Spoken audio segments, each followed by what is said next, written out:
Pendant des décennies, Olivier Mine a été un visage familier, presque rassurant, du paysage audiovisuel français. Une voix posée, un sourire maîtrisé, une élégance constante. Chaque été, chaque émission, chaque plateau confirmait cette image d'homme professionnel, courtois, irréprochable. Pourtant, derrière cette présence si parfaitement calibrée pour le public, se cachait une autre réalité, celle d'un homme qui a longtemps appris à se taire. Le silence, chez Olivier Mine, n'a jamais été un accident. Il a été un choix, une construction patiente, presque stratégique, mais aussi une protection intime. Dans un monde médiatique avide de confidences, d'aveux et de mises à nu, il a incarné l'exact opposé, la retenue.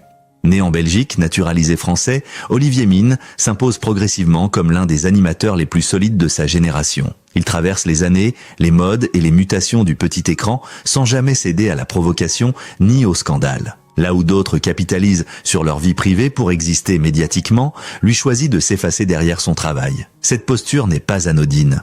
Elle est le fruit d'un apprentissage précoce du métier, dans un environnement où l'exposition personnelle peut devenir une arme à double tranchant. Très tôt, Olivier Mine comprend que la notoriété est une lumière crue. Elle éclaire, mais elle brûle aussi.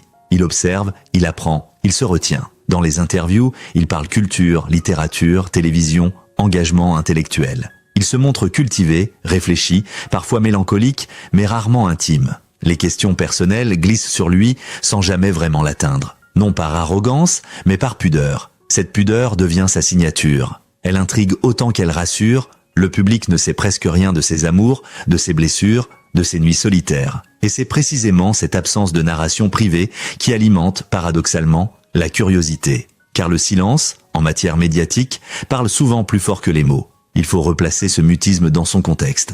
Olivier Mine construit sa carrière dans une France où l'homosexualité, bien que légale et progressivement acceptée, reste un sujet délicat pour les figures publiques. Les coming-out médiatiques sont encore rares, souvent instrumentalisés, parfois violents. Être un homme, élégant, cultivé, populaire, et assumer une orientation sexuelle minoritaire expose à des raccourcis, des caricatures, voire à une réduction identitaire. Olivier Mine refuse cela. Il refuse d'être résumé à une étiquette. Alors il choisit la discrétion. Non par honte, mais par refus de simplification. Mais le silence a un prix. Derrière l'animateur souriant se dessine la silhouette d'un homme souvent seul.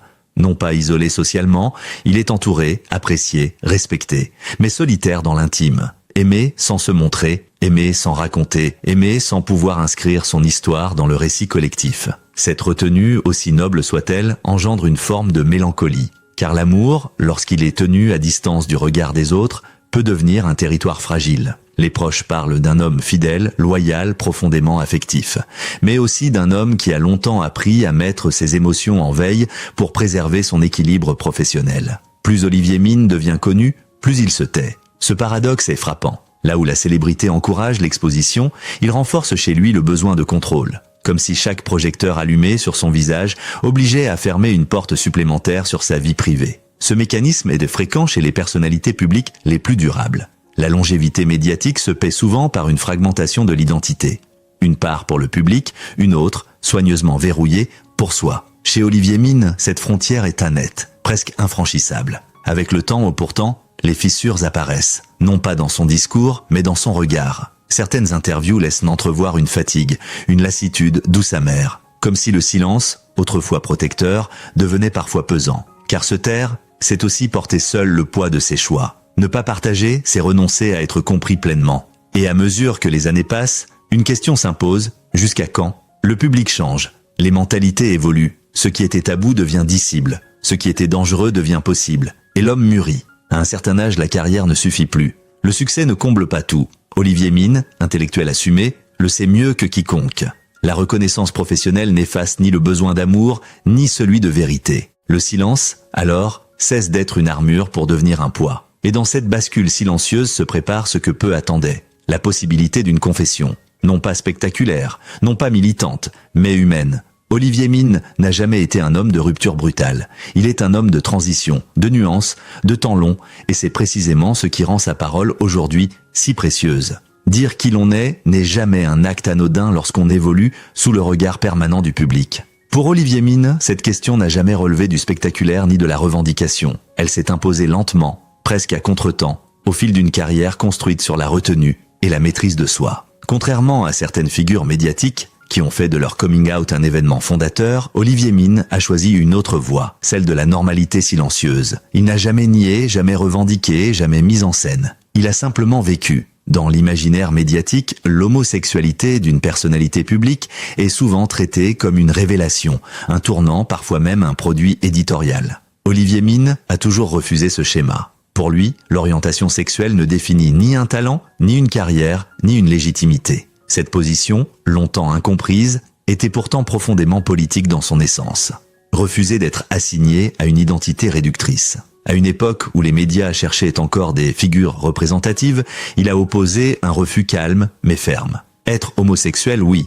Être résumé à cela, non. Il serait naïf d'ignorer le contexte dans lequel Olivier Mine a évolué. Pendant de nombreuses années, la télévision généraliste française a entretenu un rapport ambigu avec l'homosexualité masculine, surtout lorsqu'elle concernait des animateurs grand public. La peur d'une partie du public, les pressions publicitaires, les non-dits en coulisses, tout concourait à inciter à la discrétion. Sans jamais être explicitement interdit, le fait d'assumer ouvertement une relation homosexuelle pouvait fermer certaines portes, ralentir une carrière, déplacer un animateur vers des formats moins exposés. Olivier Mine a vu ces mécanismes à l'œuvre, il les a compris, et il a choisi de ne pas se sacrifier. Ce qui pèse le plus parfois, ce n'est pas l'hostilité frontale, mais l'attente implicite. Celle de la norme, celle du couple hétérosexuel rassurant, de la vie privée conforme, du récit facilement digestible pour le public. À Olivier Mine, on n'a jamais demandé directement de se cacher. On lui a simplement laissé comprendre que le silence était plus confortable pour tous. Une forme de violence douce, invisible, mais persistante. Il s'y est plié sans jamais se renier. Mais non sans coup. Assumer son homosexualité sans l'exposer, c'est vivre une vie fragmentée. D'un côté, l'homme public, l'animateur élégant, le visage familier des foyers français. De l'autre, l'homme privé, aimant, vulnérable, parfois inquiet. Cette séparation exige une discipline émotionnelle extrême. Chaque mot prononcé en interview est pesé. Chaque allusion est évitée. Chaque silence est calculé. Non par peur, mais par lucidité. Car dire trop tôt, ou de la mauvaise manière, pouvait transformer une vérité intime en polémique inutile. Même lorsque les mentalités évoluent, le regard des autres reste. Olivier Mine l'a souvent évoqué à demi-mot. Le jugement n'est pas toujours hostile, mais il est constant. Il scrute, il interprète, il projette. Être homosexuel dans l'espace public, c'est encore, pour beaucoup, devoir expliquer, rassurer, justifier. Olivier Mine a refusé ce rôle pédagogique permanent. Il n'a jamais voulu être un symbole malgré lui. Son homosexualité ne devait pas être un message, mais un fait personnel. Avec les années, cependant, le paysage médiatique change. De nouvelles générations arrivent. Les coming-out se multiplient, les discours se libèrent. Ce qui était autrefois risqué devient progressivement acceptable puis banal. Dans ce contexte, le silence d'Olivier Mine prend une autre signification. Il n'est plus perçu comme une esquive, mais comme un choix d'époque, une manière de traverser le temps sans se trahir, et surtout, une façon de préserver l'essentiel, la sincérité.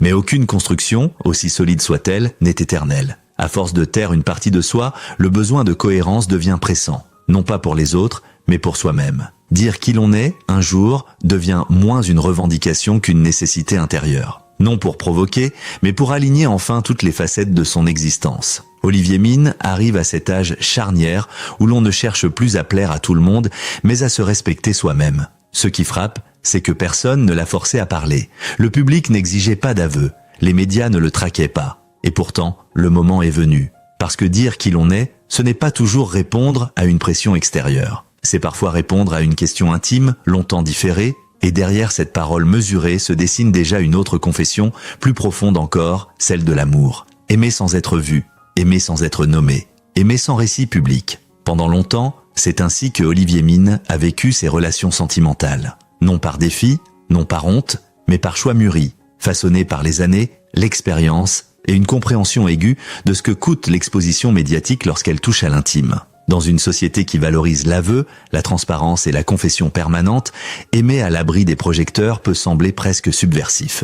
Pourtant, pour Olivier Mine, cette discrétion a longtemps été la seule manière possible d'aimer pleinement. Chez lui, l'amour n'a jamais été un prolongement de l'image publique. Il n'a jamais servi à construire un récit médiatique, ni à renforcer une popularité déjà acquise. Bien au contraire, il a été conçu comme un refuge, un territoire préservé du bruit, des interprétations et des jugements. Ce choix révèle une conception exigeante de la relation amoureuse. Aimer, pour Olivier Mine, n'est pas montrer, ce n'est pas prouver, ce n'est pas raconter. C'est vivre, partager, durer, loin des regards. Cette philosophie, rare dans l'univers des célébrités, s'est construite au fil des déceptions observées chez les autres. Couples exposés, puis brisés, histoires instrumentalisées, sentiments réduits à des titres. Il a vu, il a compris, il a décidé de faire autrement. Il serait faux de croire que cette posture est innée. Elle est le fruit d'une maturité affective progressive, forgée par les années, les rencontres, les renoncements aussi. Car aimer dans le silence exige une force particulière, celle de ne pas chercher la validation extérieure. Dans ses relations, Olivier Mine privilégie la durée à l'intensité spectaculaire. Il n'est pas dans la passion dévorante qui brûle vite, mais dans l'attachement construit, patient, lucide. Cette manière d'aimer correspond à l'homme qu'il est devenu. Réfléchi, cultivé, conscient de ses fragilités. Avec l'âge, l'amour cesse d'être un vertige pour devenir un ancrage. Mais cette discrétion n'est pas sans tension. Car aimer, lorsqu'on est une figure publique, c'est vivre une dualité permanente. D'un côté, l'homme amoureux, qui souhaite parfois partager, exister à deux, s'inscrire dans le monde. De l'autre, l'homme médiatique, conscient que chaque geste peut être observé, commenté, interprété. Cette tension crée une forme de vigilance constante. Choisir les lieux, mesurer les apparitions, éviter les gestes trop visibles. Non par paranoïa, mais par lucidité. Aimer à l'abri des projecteurs, c'est aussi accepter une certaine invisibilité sociale. Ne pas être reconnu comme couple, ne pas être célébré publiquement, ne pas inscrire son amour dans le récit collectif. Un sacrifice discret, mais réel. Ce qui frappe, c'est l'absence quasi totale de toute information concernant l'homme qui partage aujourd'hui sa vie. Pas de nom, pas de photos, pas d'indices exploitables. Ce silence n'est pas un oubli, mais une protection assumée. Car aimer un homme public, c'est aussi accepter d'aimer quelqu'un dont l'identité médiatique peut engloutir la relation. Olivier Mine a toujours veillé à préserver ses partenaires de cette exposition, refusant de les transformer en personnages secondaires de sa propre notoriété. Ce respect profond de l'autre est révélateur d'une éthique personnelle forte.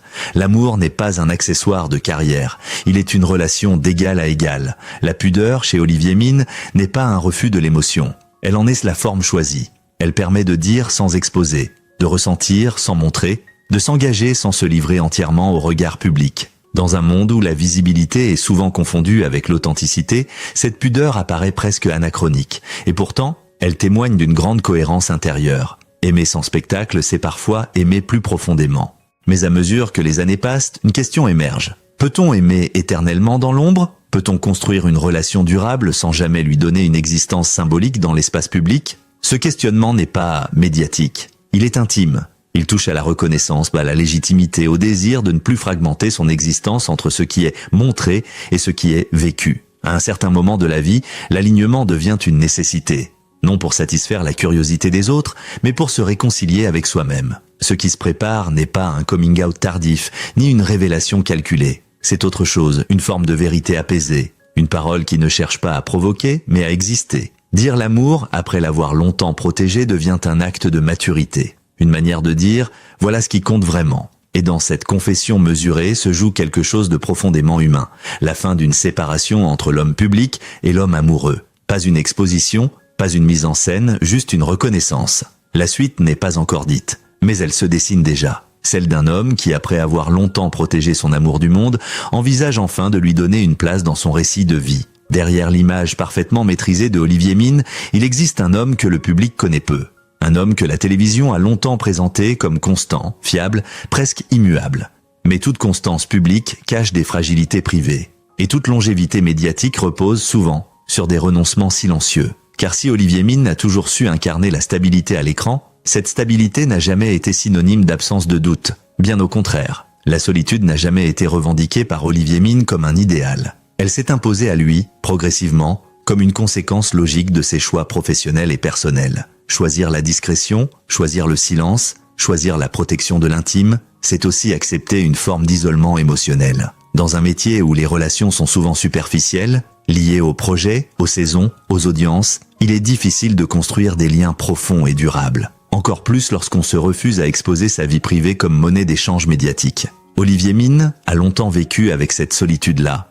Non pas une solitude sociale, mais une solitude existentielle, celle de l'homme qui ne se raconte pas. Il y a là un paradoxe cruel. Olivier Mine est aimé du public, reconnu, respecté, apprécié pour sa culture, son élégance, son intelligence, mais cet amour est un amour à distance. Un amour sans réciprocité réelle, car le public aime une image, un rôle, une présence télévisuelle. Il ne connaît pas les failles, les hésitations, les moments de fatigue morale. Il ne connaît pas l'homme qui, une fois les caméras éteintes, rentre chez lui avec ses questions et ses silences. Cette dissociation entre reconnaissance publique et compréhension intime crée une forme de désert affectif. Face à cette solitude, Olivier Mine a développé une valeur centrale, la fidélité. Fidélité aux personnes, fidélité aux engagements, fidélité aux relations lorsqu'elles existent, peu de relations, mais des relations fortes. Dans sa vie sentimentale, cette fidélité s'exprime par une loyauté profonde, presque exigeante. Il ne multiplie pas les histoires, il ne papillonne pas. Lorsqu'il s'engage pleinement. Cette fidélité est aussi une protection. Elle permet de construire des relations solides dans un environnement instable. Elle est une réponse à la peur de l'éphémère, car derrière cette fidélité se cache une autre réalité, la peur de perdre l'autre, peur de perdre l'équilibre fragile entre vie privée et vie publique, peur de voir une relation abîmée par une exposition excessive. Cette peur n'est pas irrationnelle. Elle est nourrie par l'observation constante de couples médiatiques brisés par la pression, la curiosité, la surexposition. Olivier Mine a vu ses trajectoires se fracasser. Il en a tiré une leçon simple, protéger coûte que coûte. Mais protéger, c'est parfois étouffer, et cette tension entre protection et enfermement traverse toute sa vie affective. Avec le temps, les certitudes s'effritent. Ce qui était une stratégie devient une habitude. Ce qui était une protection devient une limite. Olivier Mine, homme cultivé et introspectif, n'ignore pas cette évolution. Il doute, non de ses sentiments, mais de ses choix passés. A-t-il trop protégé, trop caché, trop différé certaines vérités? Ces questions ne trouvent pas de réponse immédiate, mais elles s'installent durablement. Le doute n'est plus un ennemi, il devient un outil de lucidité. Arrivé à un certain moment de la vie, l'alignement entre ce que l'on est, ce que l'on vit et ce que l'on montre devient essentiel. Olivier Mine n'échappe pas à cette quête. Il ne s'agit plus de plaire, ni même de durer professionnellement. Il s'agit de cohérence intérieure. L'homme derrière l'animateur aspire à une existence moins fragmentée, à ne plus compartimenter ses émotions, à ne plus dissocier l'amour vécu de l'image publique. Cette aspiration ne mène pas à une rupture spectaculaire, mais à une évolution douce, fidèle à sa personnalité. Reconnaître ses peurs, ses fragilités, ses besoins affectifs n'est pas une faiblesse, c'est une force nouvelle. Olivier Mine l'a compris avec le temps. Ce qui était autrefois dissimulé peut désormais être assumé sans honte. Cette vulnérabilité assumée transforme sa relation à l'amour. Elle ouvre la possibilité d'une parole plus juste, plus apaisée. Non pour se livrer entièrement, mais pour ne plus se cacher. Ce qui s'annonce n'est pas une révolution, mais une transition humaine. Celle d'un homme qui accepte enfin que l'amour mérite parfois d'être reconnu, non pour être exposé, mais pour être pleinement vécu.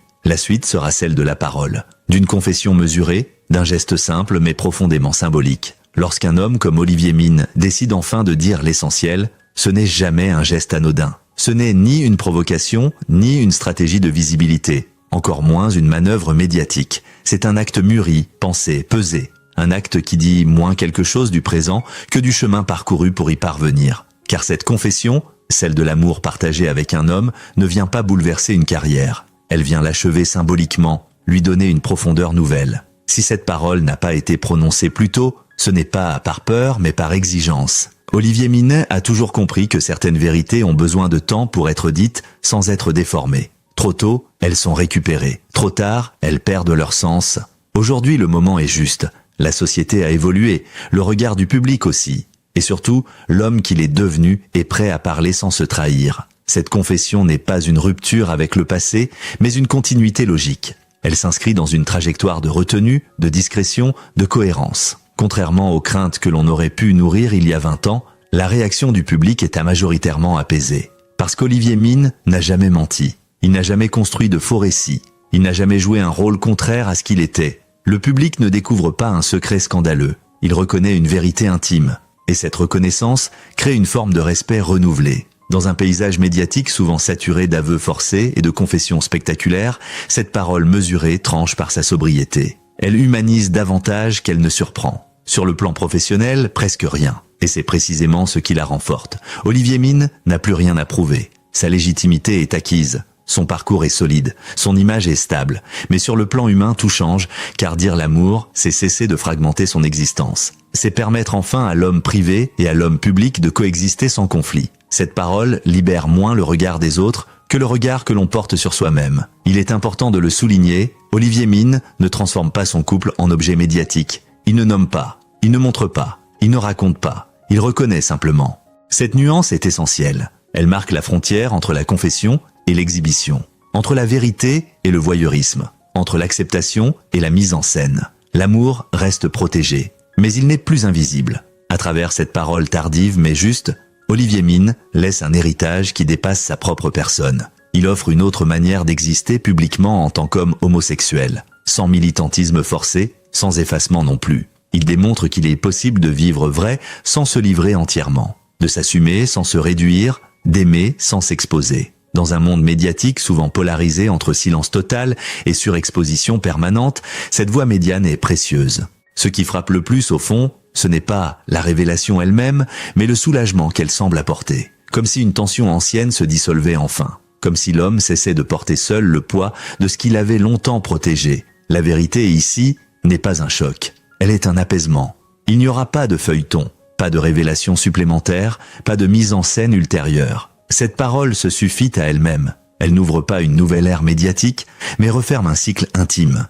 Et c'est peut-être là sa plus grande force. Avec cette confession, Olivier Mine ne cherche ni à convaincre ni à provoquer. Il affirme simplement une évidence: aimer est ce qui donne sens à tout le reste. Après des années de silence choisi, de protection assumée, de fidélité vécue dans l'ombre, il accepte enfin que cette vérité fasse partie de son récit public. Non comme un événement, mais comme une réalité humaine. Et dans cette parole calme, mesurée, profondément digne, se dessine le portrait d'un homme qui, après avoir longtemps animé les autres, a trouvé le courage discret de s'accorder à lui-même la vérité qu'il méritait.